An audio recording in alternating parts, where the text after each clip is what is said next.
¿Y cómo fue interesarse por todo? Es decir, interesarse por la física, por la ciencia, por la filosofía y por la literatura. ¿Todo le parece que es más o menos lo mismo? Porque yo, no, digo, hay mucha gente que tiene vedada una u otra cosa, ¿no? De una u otra vereda del pensamiento, ¿no?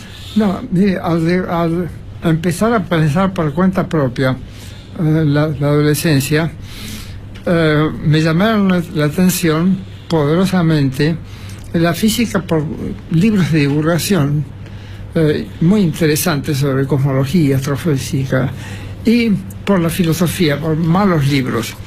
Y entonces me propuse hacer filosofía a la luz de la ciencia, y me di cuenta que para hacerla tenía que estudiar ciencia. Por eso estudié física, que era en aquella época la ciencia más sexy, la ciencia del momento, en 1937-38. Y por eso me inscribí en el doctorado en Ciencias Físicas de la Universidad de La Plata, que era la única que tenía laboratorios en aquel tiempo. Y entonces estudié física regularmente en la Universidad de La Plata, y estudié filosofía por mi cuenta. Y la estudié mal, como la estudian todos los diletantes, los aficionados. O sea, que leen lo que quieren y no lo que deben. Y años después, a partir del 52, me discipliné y empecé a estudiar cosas más duras como lógica, matemática, y fui poco a poco abarcando varias ramas de la filosofía, y finalmente hice lo que quise hacer desde el comienzo: renovar la filosofía, hacer un sistema filosófico acorde con la ciencia del momento. Pero yo no creo en filosofías eternas, perennes. Creo que la filosofía es un hacer permanente y hay que ir corrigiéndolo. Y entonces escribí un tratado en otros tomos y muchos otros libros. Mario, ¿y hoy qué está leyendo? En este momento estoy leyendo la última obra, la primera, de una gran escritora india, se llama Bompa Lahi, que transcurre parte en la India, parte en Estados Unidos. Es una obra, es trágica, muy original. A mí me gusta leer literatura de muchos países. Soy hincha de l'Éclasion francés, de muchos indios. Es notable, de australianos, del único albanés que escribía bien, de alemanes en un tiempo. Ya hace tiempo que me aburre la literatura alemana. Ahora, Mario, cuando uno ve de qué discutían Borges, Macedonio Fernández, Bioy y otros, uno se da cuenta que, además de discutir de literatura, discutían sobre el final de la vida, sobre si había otros planos, además del presente, sobre el tema de la muerte, sobre todos esos temas existenciales. Hoy las discusiones parecería que entre los intelectuales no bordean esos temas, es como si esos temas hubieran estado resueltos por la ciencia o se hubiera aceptado, digamos, hubiera un acuerdo sobre estos temas universal, y la gente ya no discute sobre esto. ¿Usted por qué piensa que ocurre eso? No lo sé.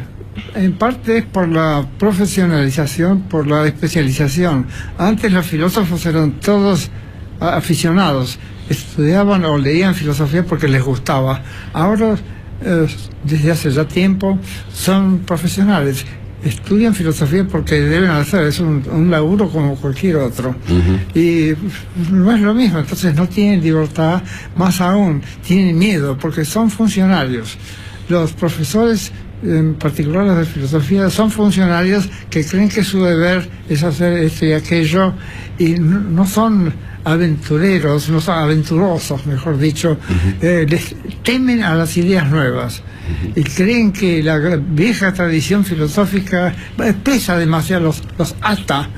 Es mejor, fíjese, algo muy interesante que he notado en todos los países donde he enseñado, que son por lo menos 12, y es que los estudiantes jóvenes, los undergraduates, hacen preguntas mucho más interesantes que los estudiantes graduados. Los estudiantes graduados están pensando ya en su próximo empleo y no se atreven a hacer preguntas que muestren que saben poco. Los estudiantes más jóvenes no tienen ese miedo y hacen preguntas como suelen ser las preguntas filosóficas importantes, preguntas que parecen tontas. Ahora, Mario, uno piensa lo mismo, no me refiero a la historia, ni a la evolución de la ciencia o del conocimiento. Uno piensa lo mismo de la vida, me refiero a la vida, cuando tiene 50 años que cuando tiene 94 años. No, es claro que no. Cuando uno tiene 15 años y vive en la Argentina, cree que le queda muy poco de vida, cree que va a ser asesinado por la policía o por y en cambio cuando uno tiene 94 años cree que va a vivir por lo menos un año más, ¿no? Y hace un plan para vivir por lo menos un año más. ¿Y cómo es vivir sabiendo, con la conciencia de vivir un año más nada más? De no tener una perspectiva por delante, más allá de eso. Uno vive mucho mejor, porque como sabe que le queda poco, no pierde tiempo con pavadas. ¿Y qué es acá charlando con nosotros entonces? Ahora, yo le pregunto, usted ha sido muy crítico está siendo crítico de la psiquiatría, ¿no? No. Le hace algunas críticas a la psiquiatría, de que los psiquiatras deberían ser más... Psicomacaneo. ¿Cómo? ¿No? Al psicomacaneo. Al psicomacaneo. ¿Qué sería el psicomacaneo? Acá la psicología científica empezó hace solamente 10 años. Antes estuvo dominada por el psicomacaneo, también llamado psicoanálisis. Sí. Y no tiene nada que ver con la ciencia. Es cosa de aficionados que se aprende en una semana. Mi hija es profesora titular de neurociencia cognitiva, o sea, psicología científica, en una de las mejores universidades del mundo, la Universidad de California en Berkeley. Y yo la llevé a eso, yo le llevé el cerebro. Ella lo reconoce. Y a mí me encanta, siempre me gustó la psicología, pero no tiene nada que ver con los cuentos fantásticos de Freud.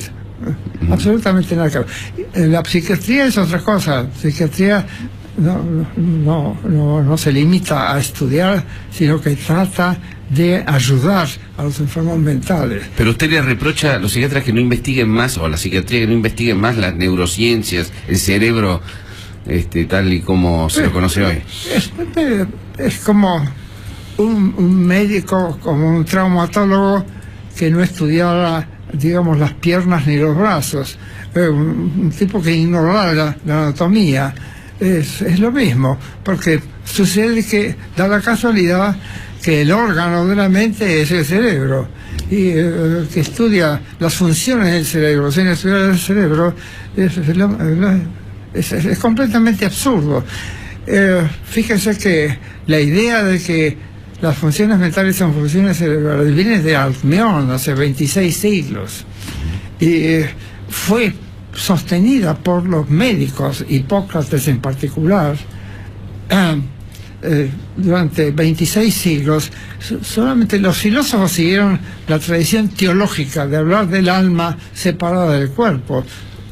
Aún hoy, en el habla popular brasileña, en lugar de decirse fulano morreu, dicen desencarnó. Desencarnó, ¿no? El dualismo psiconeural no viene de Descartes, viene de la religión, viene desde hace milenios, pero ha sido superado por la ciencia de la mente, que no tiene nada que ver con los cuentitos ridículos de Freud. Freud para mí fue el peor psicólogo del siglo pasado. Era un gran escritor. Un gran cuentista. Un gran cuentista que recibió, gracias a eso, el premio Goethe de literatura, ¿no?